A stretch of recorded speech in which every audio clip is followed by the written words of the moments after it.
The new college football playoff expansion talks are out there, and by new, I mean it's the same old stuff, it's just repackaged now because Bill Hancock happened to go on record the other day and suggested, just a mere mention, a whisper of the fact that they're considering this format or that format. Now, as some in the sports media industry have correctly pointed out, Bill Hancock would deny that the sun's coming up 5 minutes before it peaks over the horizon. So if he's actually talking about it, it's reasonable to assume it's a foregone conclusion that playoff expansion of some kind is coming. I don't like it. You know my stance on this. But the usuals out there were gleeful and have been gleeful at this news. And I just want to remind you, you are not solving any problem you think exists. And if it exists, that's not the way to solve it. And what you're doing in the process is you're ruining one of the really good things, or at the very least, you're eroding away and chipping away at one of the really good things that exist in college football. That's the regular season. I know what the arguments are. I know what the pushbacks are. You're not telling me anything I haven't already heard, haven't already processed, and haven't already dismissed.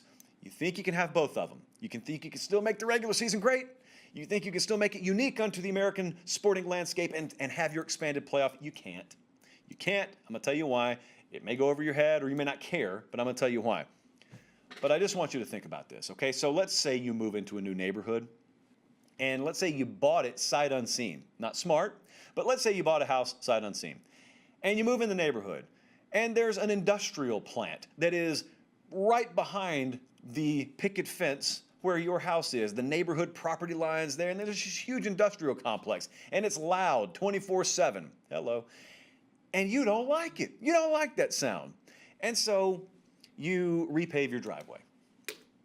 Did it fix it? Driveway looks a whole lot better. No, because there's still the sound.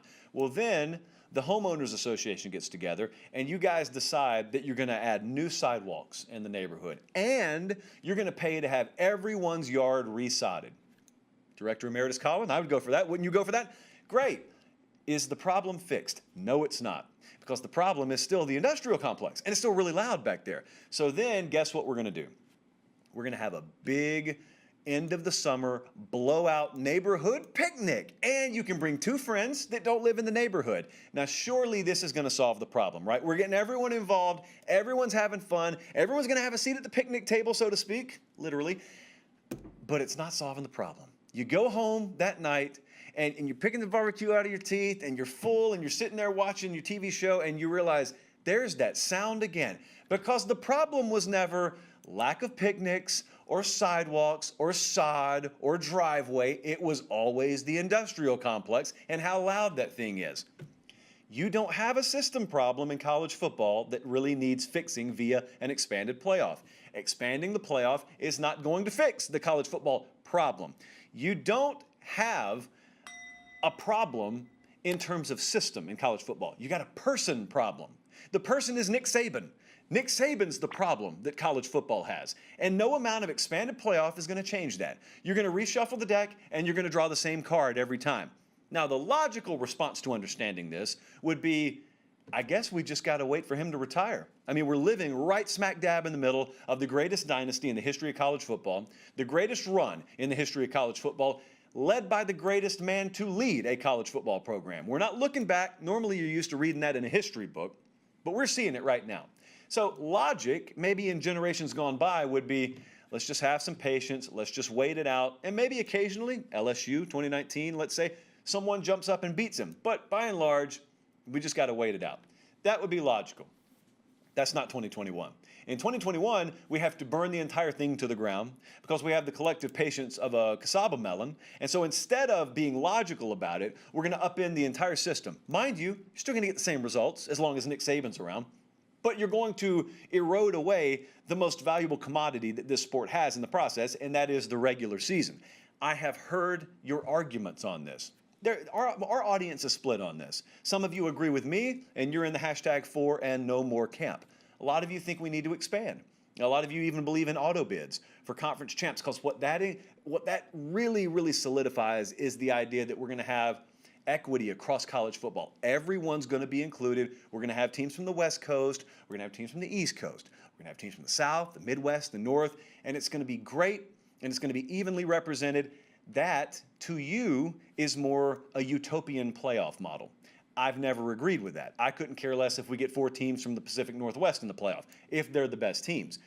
I'm a big believer in a more meritocracy-based approach to the playoff.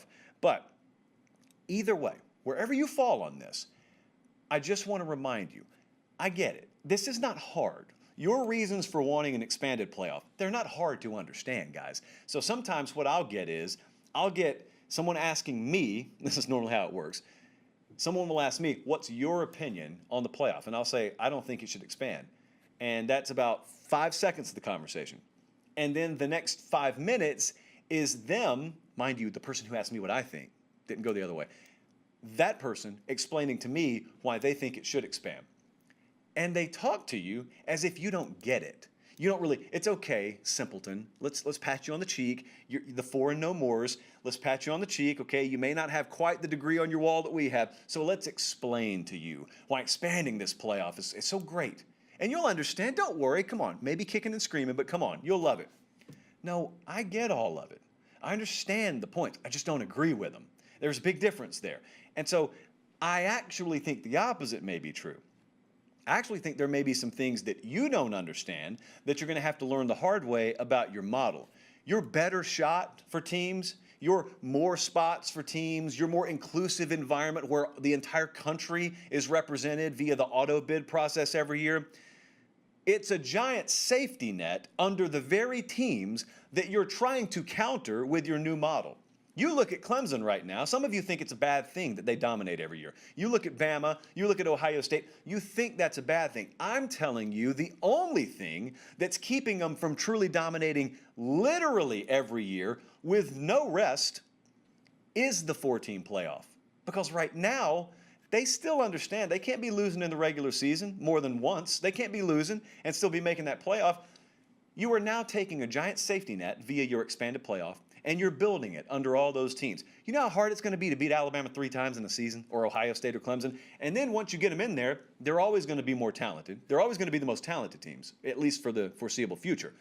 Then you're going to give them 2 or 3 weeks to rest, and then you're going to turn them loose in a postseason format. And you honestly don't think you're going to get the same teams at the top. So then you come at me with this. Okay, Josh, but even if that's true, even if we get the same result, well, hey, at least that puts more teams in contention at the end of the year, and it makes more games meaningful. No, it doesn't. What makes more games meaningful is to cease this foolishness of pretending that the entire sport of college football should revolve around the playoff. Because you see, it used to be, when you got to the latter portion of the season, if you were headed for 8-4, and I was headed for 6-6, but you and I were rivals, well, then all of a sudden, it didn't really matter what bowl game we were going to. It didn't matter what playoff contention we weren't or weren't in. All that mattered was that Saturday, because the regular season is what is supposed to be the pinnacle and the very crux with which college football balances itself on. But then all of a sudden, when the same entity that controls the college football narrative all of a sudden bought that college football playoff contract, that marketing machine got put behind telling you that the sport revolves around the playoff. And so then all of a sudden, once you were no longer in playoff contention, somewhere along the line, someone got it in your head that, well, that means your season's irrelevant. That means your games don't matter anymore. It's never been the case. Never should be the case. Never should be the case moving forward. And so your answer is, well, let's just have more teams in the playoff. Therefore, there are more consequential games down the stretch. Therefore, they mean something. Therefore, we get more meaningful football. The games mean something as long as you have the proper definition of what meaning is. When you expand the playoff, what you do is you take away the real most precious commodities. The most precious commodity in college football is not a game between a 2-loss team and a 3-loss team at the end of the year that could see one of them, if they win it, backdoor their way into an 8 seed. That's not meaningful. And that's not the most precious commodity that this sport has.